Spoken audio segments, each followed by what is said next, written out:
have so much more tools right now to make incredible music, to mix music. It has brought the bandwidth of creativity to the only limitation left is your fantasy. My name is Tom Holkenborg, also known as Junkie XL. I had an artist career for 25 years, but now more people know me as a film composer. Hey, so we're sitting now behind my computer setup, and I've prepped a track here, especially for this demo. Let me play a little bit of this piece of noise that I made. Here we go.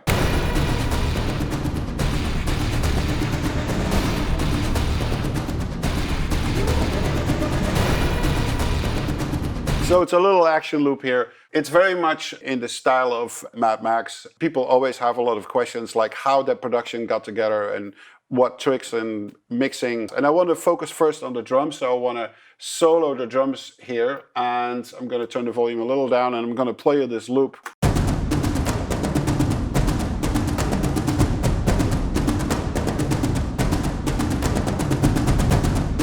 So that's the loop we're going to work with. Granted, the drums that you now hear has already been processed like quite a lot with compression and with EQ and multiband compression and stereo widening, whatnot. Still, if I'm going into the final phase of a project and I'm mixing something, I still need to add like a lot of extra stuff to it to make it fat or to make it brighter.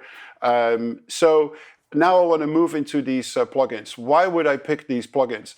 I think the API bundle not only is very creative and very intuitive to work with, but it also has that really great analog type sound that you would expect from these boxes. For people that don't know, API actually makes hardware, and this is a software version of that. Let's just play around with these parameters a little bit of the 550B. If we switch the plugin on, we see like these switches here that I'm turning now right now is where you set the frequency that you want to boost. So let's play with that first and see if we can add like some more beef to it in the low end. So let's start experimenting.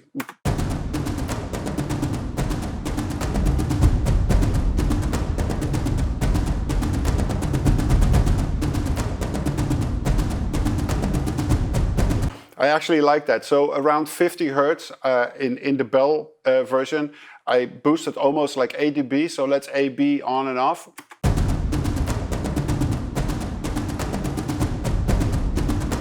I kind of like that. And we'll get more to the low end later on. So if we go the band up, which is primarily dealing with the mid-range, but it can go pretty low, almost to 75. This would usually be a band where I would take frequency out.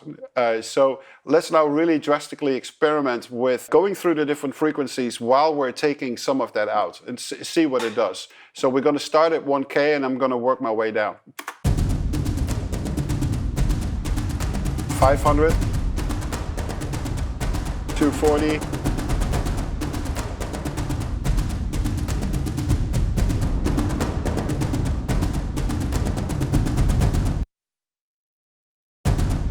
I decided on 500. So around 500, I'm taking 2 dB out. Let's now AB that on and off.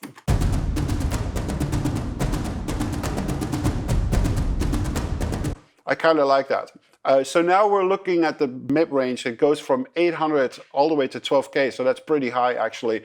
But I would use this to do something with my mid-range, like around 1K, 3K. I want to see if I can boost something there so it gets a little aggressive around 3 to 5. So let's see what frequency we should pick.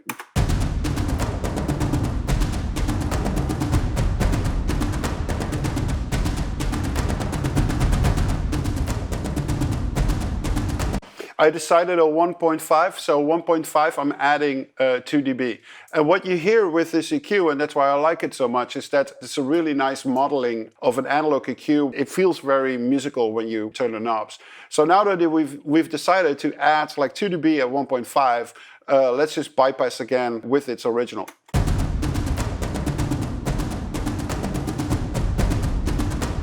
You can hear it's like really nice the difference that it adds. And since we're going step by step, you will eventually, when we're done with the whole chain, tweaking things, and we bypass everything at the same time, you will see how much of a difference it is. Where at this point, we're taking baby steps to create that. The last one usually I would take to brighten up the top end of the toms. I really like that quality of the sound. Also, don't forget though that when you mix something for a theater, you're dealing with the Dolby curve, and you're dealing also with speakers sitting behind the screen that you actually watch the film on. For people that are not super familiar with that, the Dolby S-curve was developed many years ago. What the frequency response should be when you deliver music to the final stage, and how to deal with the screens in front of the speakers. So let's see what we can do on the top end.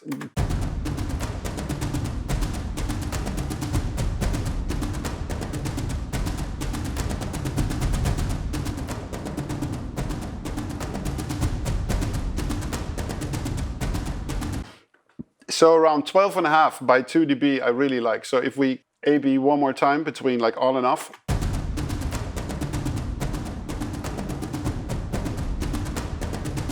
It's really nice what it does to that. That's the 550B. Let's just move on to the 560. What can you do with the 560? If I bypass the 550 for a second and I go to the 560, we see we have only bands that we can just bring in and take out. This can be extremely helpful when there's like problem frequencies or a frequency you really want but not too wide. You see these different frequencies, 16K, 8, 4, 2, 1K, 500, 250, 125, 63, 31. Don't ask me why they picked those frequencies, but they're good frequencies. So by pulling them in and out, you hear like a very small band of that frequency is actually being pulled out. But it's a really musical plugin as well. I'm going to do the same thing as with the 550 to see like what we can do with the graphic EQ, and then we're going to combine them together, because the two of them together as a tandem is actually very powerful to do like broader EQ stuff and more like precision EQ. So let's just play around with it.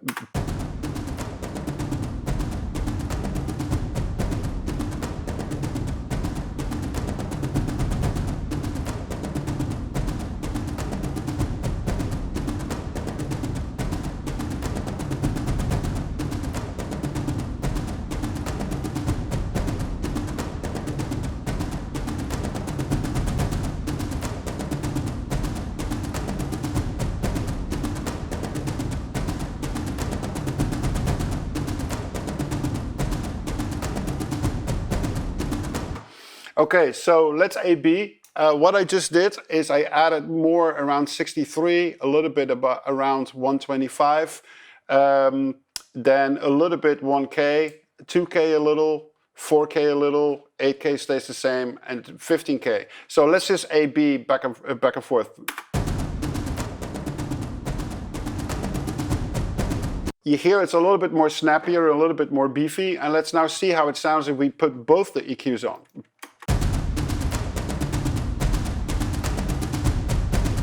So I would say that feels a little bit too over-processed, so I'm just going to pull a few of these 560 EQs down.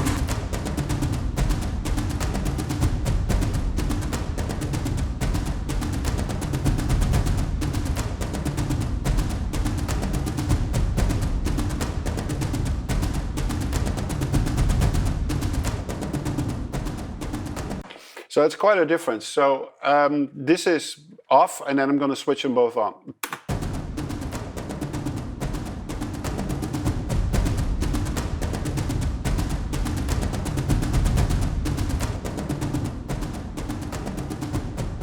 The tandem of these two is a really powerful tool to get really incredible EQ settings on whatever sound source it is. So this is typical for drums. We're moving on to different instruments later, so you can see what we can do there.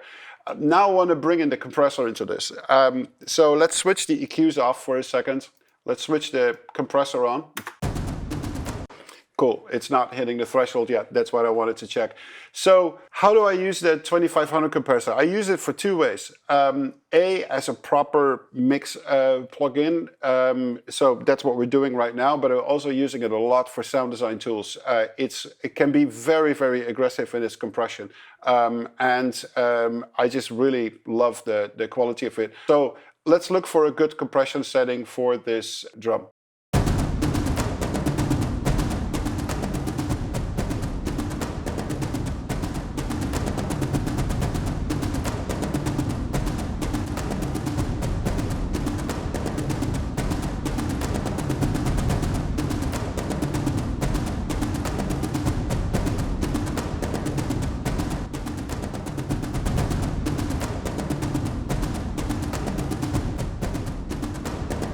I just bypassed back and forth a couple of times, and you can already see that it really adds something to it. So I have it now set to the tone loud and to old, and I have a relatively long attack to keep the transients intact of the drums, and a relatively quick release so that the next transients gets hit by the compressor.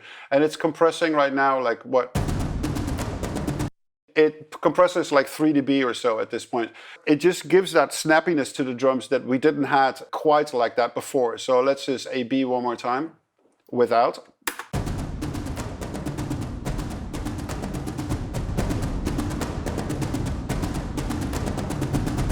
So really nice snappiness to it. So let's now bring back the two EQs that we settled on in combination with the compressor.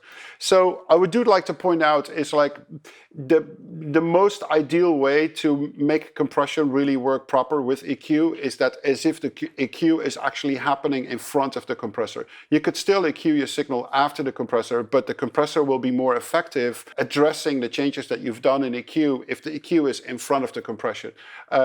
Personal opinion, many mixers share that opinion, but you can go either way. So let's play how these three plugins, when they're on, are sounding together.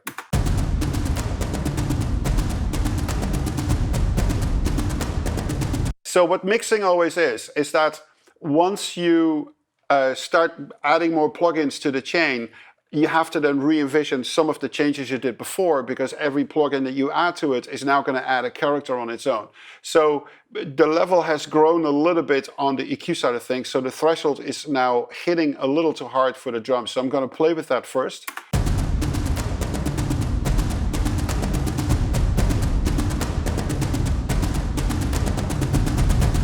Okay, so now I'm back at my 3 dB compression, which I like.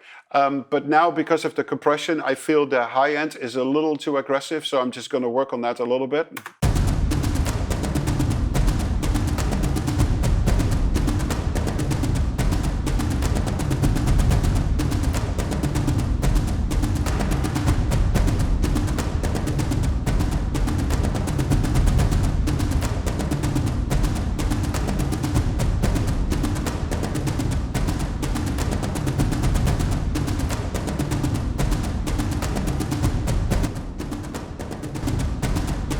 So what did I just do?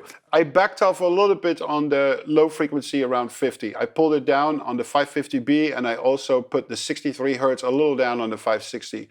Then I brought 4K and 2K a little down that I had a little boosted before. I held off on the 16K on the 560 a little bit compared to what we had before. You hear like quite a distance with 3 plugins working at the same time.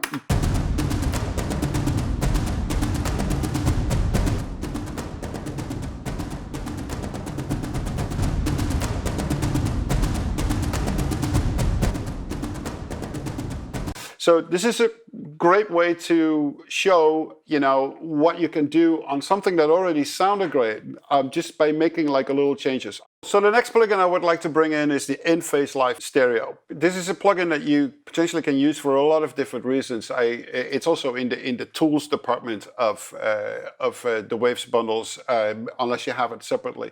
But I like to point out why I'm using this plugin primarily, and that is to fix things like in the stereo image that I'm not quite happy with. So let me show you how I use this. So we're going to use the drums as an example. Again, I'm going to mute the two EQs and the compressor that we just worked on, because I want you to hear this plugin in its true form. So again, let's just play the beat original, and then we're going to play with it.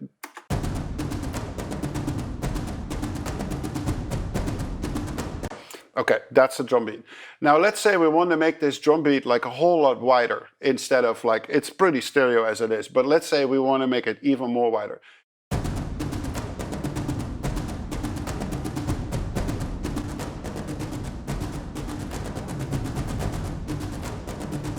So, did you hear that? That's like quite a difference. So let me bypass the plugin.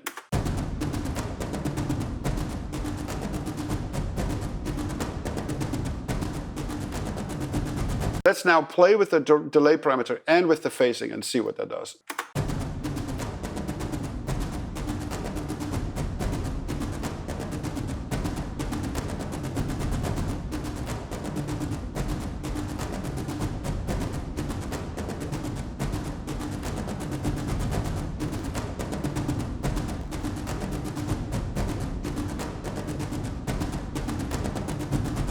For people that listen to this with a headset on a pair of good speakers, you could really tell that once you start playing with these delay parameters, the signals gets like really wide and it almost starts playing like outside of the speaker. Again, the phase in and out doesn't make all that big of a difference here, but the delay parameter does. So now let's switch back on the compressor and the EQs, and let's now bypass the whole channel to see how this sounds.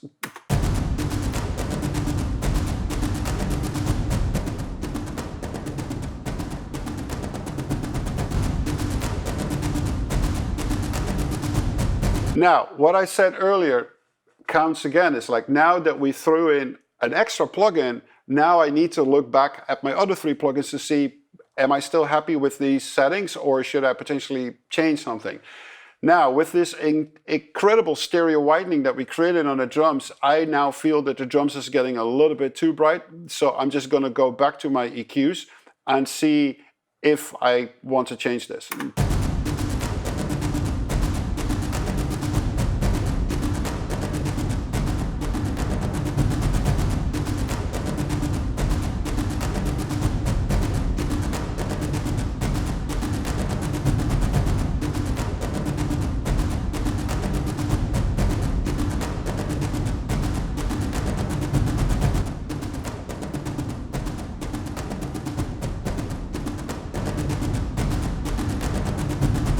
I changed the EQ like a little bit. I took the 12K top of the 550 back to zero, and I now, ever so slightly with the 560 added a little bit of brightness to it in an even higher frequency.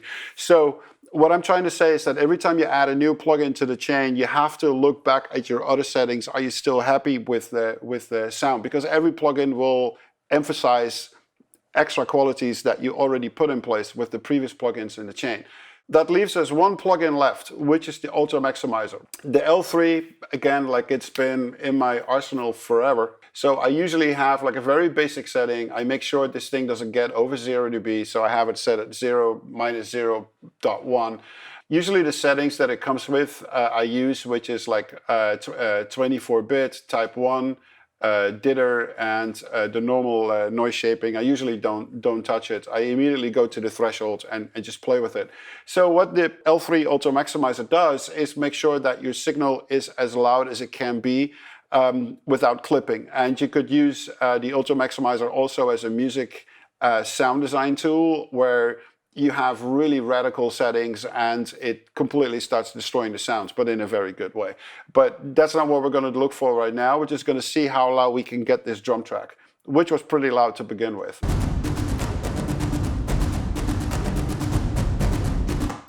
Well, I do have to take the bypass off, otherwise nothing's going to happen. So let's try this again.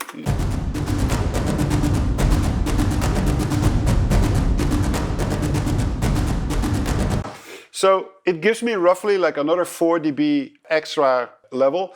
And that makes it sound like really, really fat. It also makes sure that, the stem is not distorting, it's not clipping anything. So Let's now switch back and forth between the whole channel on and off, and you could hear the difference that these 5 plugins, are making on just a drum track.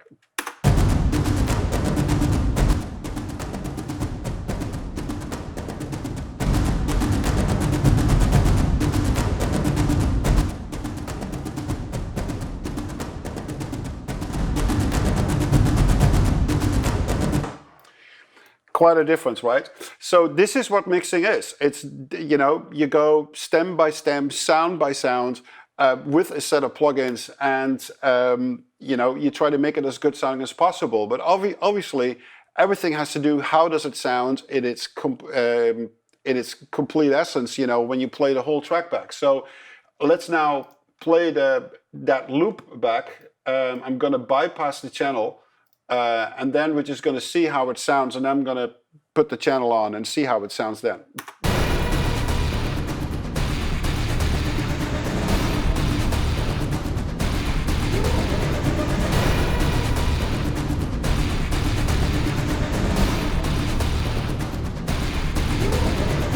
So you can clearly hear that in the original version of the track, the drums was like a little bit disappearing in the background because of all the other noises that came with it. So we now are able to pull it out. I would say that that's what I have to say about this for the drums. And now we're going to move the same set of plugins to a different track, and then we're going to show you how that's going to work.